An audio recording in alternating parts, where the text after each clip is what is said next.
नमस्कार, मी संकेत आवटे. एक कंपनी कशा प्रकारे मोठ्या प्रमाणात फसवणूक करते ना, हे तुम्हाला मला दाखवून द्यायचं आहे. बघा, एक खूप चांगलं प्रॉफिट मला दिसत होतं, पण अचानक मोठा लॉस दिसायला लागला. हे कशामुळं होतं? काय होतं? तुम्ही यामध्ये फसू नये, यासाठीच मी हा व्हिडिओ बनवतोय. कंपनी बरोबर तुम्हाला कामाला लावते. मग यामध्ये कोण-कोण इन्व्हॉल्व्ड असतं? प्रत्येक गोष्ट पुराव्यासहित, ईमेलसहित, कॉल रेकॉर्डिंग सहित मी तुमच्यासमोर मांडण्याचा प्रयत्न करतोय. पहिल्यांदाच स्टॉकचं खुलेआम नाव घेतोय. कंपनीचं नाव आहे JFL लाईफ. म्हणजे काय? JFL लाईफ सायन्स अशा नावाने ही कंपनी रजिस्टर्ड आहे, लिस्टेड आहे. कंपनीबद्दल माहिती जर हवी असेल, स्क्रीनवर तुम्ही इथे बघू शकता. JFL life science limited company आहे. ऑलमोस्ट 64 कोटीची छोटी कंपनी आहे. मायक्रो कॅप आहे. ही कंपनी फार्मा रिलेटेड ॲक्टिव्हिटी करते. यांचं फंडामेंटल ॲनालिसिस करण्यापेक्षा काही टेक्निकल गोष्टी बघून मी स्विंग ट्रेड घेण्याचा निर्णय घेतला होता आणि यामध्ये जी एंट्री आहे ती इथं आम्ही समवेअर अराउंड इथं घेतलेली होती. बघू शकता स्टॉकची माहिती इथं तुम्हाला क्लिअरली दिसते. 8/29 म्हणजेच 29/8/2024ला ही कंपनी मी बाय केलेली होती. 29 ऑगस्ट रोजी 200 क्वांटिटी घेतल्या होत्या, ₹61 घेतल्या होत्या आणि मला यामध्ये आत्ता सध्या ₹83,000 लॉस होतोय. हा लॉस का होतो, कसा होतो, हे पण मी तुम्हाला दाखवतोय. ₹61 प्राइस लक्षात घ्या आणि ऑगस्टमध्ये आपण बाय केलंय हे पण तुमच्या लक्षात राहू दे. ऑगस्टमध्ये म्हणजे नेमकं कुठं? ऑगस्टमध्ये जर मी एक्झॅक्ट याला मार्क करायचं ठरवलं तर इथं आसपास मी याला बाईंग केलेलं आहे. ही आहे आपली बाईंग लेवल. आता तुम्ही म्हणाल इथं तर प्राइस ₹20 दिसते, तुम्ही ₹61 कसं बाय केलं? मला हा स्टॉक एकट्यालाच कंपनीनं महाग दिला का?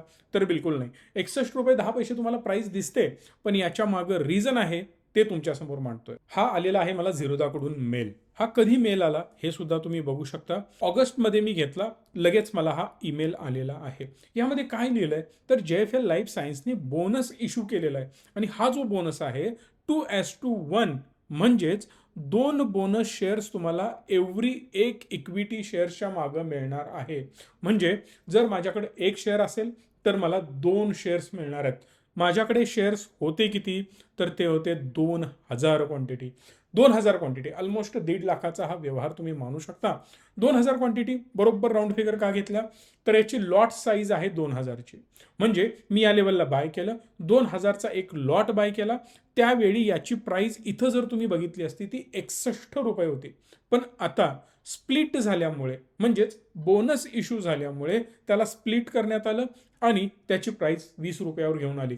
म्हणजेच माझ्या ज्या 2000 क्वांटिटी होत्या त्याला 6000 होणं अपेक्षित होतं. बट अजून एक प्रॉब्लेम, हा स्टॉक जर तुम्हाला बाय करायचा असेल, मी तर बायची ऑर्डर प्लेस करण्याचा प्रयत्न करतोय, तर मला मिनिमम 6000 क्वांटिटी बाय कराव्या लागतात. यापेक्षा कमी क्वांटिटी मी बाय करू शकत नाही आणि ती ऑर्डरही प्लेस होत नाही. इथं बघू शकता क्वांटिटी कमी होत नाहीत. इथं मी जरी 1000 टाकलं तरी सुद्धा बाईंग हे होणार नाही, कारण value must be greater than or equal to 6000. म्हणजे मिनिमम मला 6000, 12000, 18000, 36000 अशाच क्वांटिटी बाय कराव्या लागतील. परिणामी माझ्याकडे जे 2000 शेअर्स आहेत ते मी विकू पण शकत नाहीये, बिकॉज मला तिथं एरर येतोय की क्वांटिटी मिनिमम 6000 पाहिजेत.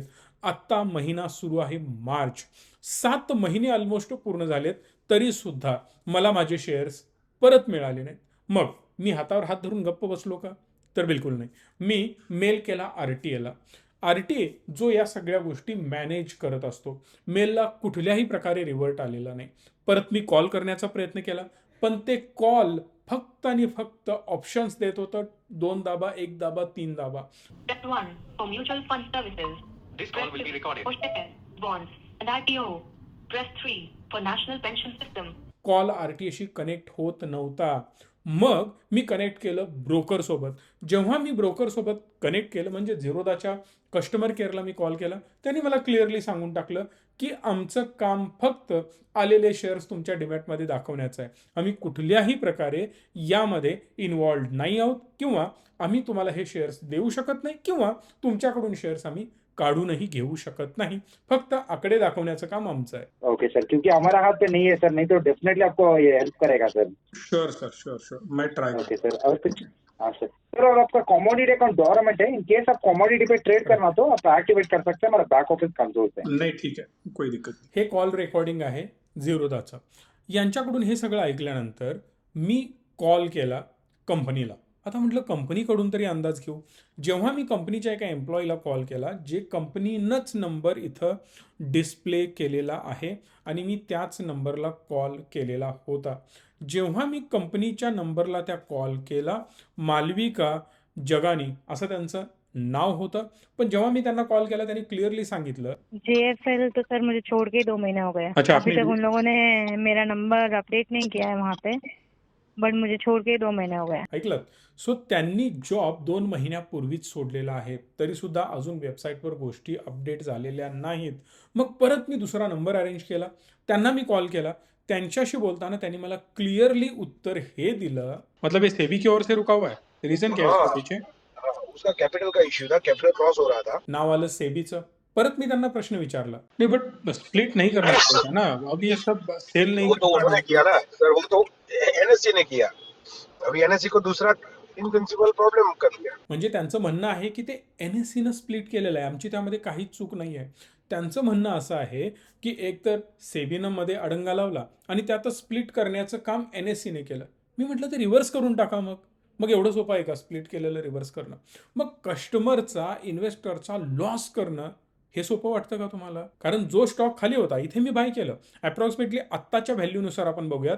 ॲव्हरेज माझं 20 रुपयाचं बाईंग आता तुम्हाला दिसेल. जर बोनस इश्यू झालेले शेअर्स माझ्या अकाउंटमध्ये क्रेडिट झाले तर त्यावेळेला त्याची प्राईस माझी ऑटोमॅटिकली 61 वरून 20 रुपये पॉईंट 30 वगैरे असं काहीतरी येईल. म्हणजे या ॲव्हरेजपासून तो इथंपर्यंत गेला होता. ऑलमोस्ट स्टॉक डबल झाला होता. पकडून चालू 80%, 70-80% रिटर्न मला मिळत होते. स्विंग ट्रेडिंगसाठी घेतलेला स्टॉक होता. अशा वेळेला उड्या मारत मी बाहेर पडलो असतो. ऑलमोस्ट मी माझं टार्गेट जे सेट केलं होतं 32-33 रुपयांच्या आसपास मला इथं बाहेर पडायचं होतं. आय डोंट थिंक की हा डायरेक्ट 38-37 वगैरे या लेवलला जाईल, पण ठीक आहे. पण मी या लेवलला बाहेर पडणार होतो आणि जबरदस्त रिटर्न मिळत पण गेले होते. पण प्रॉब्लेम हा होता की इथं ऑलरेडी मला ईमेल आलेला होता बोनसचा. बोनस विदिन 15 दिवसांमध्ये जमा व्हायला पाहिजे होता, पण तो झालेला नाही. मी कॉल केला NSEला. NSEला कॉल करून मी सरळ विचारलं की तुम्ही त्याला स्प्लिट का केलं, याची जबाबदारी कुणाची? एक्चुअली इसका इंफॉर्मेशन RTA प्रोवाइड कर सकते हैं. सेकेंडली आप ऐसा कर सकते हो, RTA अगर कनेक्ट ही नहीं कर रहे हैं, उठा नहीं रहे हैं, तो आप ऐसा- चाहो तो कंप्लेन को रेज कर सकते हो सर सेबी के पोर्टल पर, क्योंकि इसका इंफॉर्मेशन RTA ही प्रोवाइड करता है. सो ही अशी बेसिक उत्तरं त्यांच्याकडून मिळतात आणि त्यांनी मला परत एकदा सांगितलं की हे काम आमचं नाही आहे, आम्ही स्प्लिट करून टाकलं. तुम्ही एवढे दिवस का गप्प बसलाय? मी गप्प बसलेलो नाही, मी मेल वगैरे केलेले आहेत ऑलरेडी. पण तरीसुद्धा सेबीला पुन्हा एकदा मी कंप्लेंट लॉन्च करण्याचं ठरवलं आणि मी परत सेबीकडे एक कंप्लेंट ऑलरेडी केलेली आहे. त्याचासुद्धा हा स्क्रीनशॉट तुम्ही बघू शकता. सेबीला मी कॉल केला. कॉल पण तुम्ही हा आता ऐकू शकता.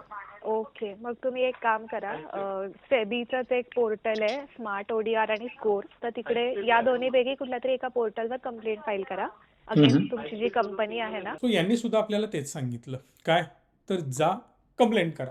ऑनलाईन कंप्लेंट मी लॉन्च केलेली आहे. आता माझं म्हणणं हे आहे की हा स्टॉक आता तुम्ही स्क्रीनवर बघा, फिरून खाली आलेला आहे. हा फिरून खाली आलेला स्टॉक, हा लॉस कोण बेअर करणार? नो डाऊट फंडामेंटली काय आहे काय नाही मी आता डिस्कस करणार नाही आहे की लॉंगर रनमध्ये काय याचं होईल, तो पार्ट वेगळा.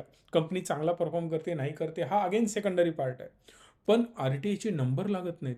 RTA कॉल रिसीव करत नाही. दिलेला वेबसाईटवर नंबर्स तुमचे सगळे चुकीचे आहेत. हा नंबर जेव्हा मी लावतो, तुम्ही सुद्धा ट्राय करून बघू शकता, फक्त फिरत बसतो. 1 दाबा, 2 दाबा, 3 दाबा, 4 दाबा, 8 दाबा, 0 दाबा. कॉल तर लागत नाही, कस्टमर केअरशी कनेक्ट होत नाही. हा नंबर इनव्हॅलिड आहे. या ईमेल IDवर जेव्हा मी ईमेल्स केले त्यावर मला कुठलाही रिप्लाय आलेला नाही.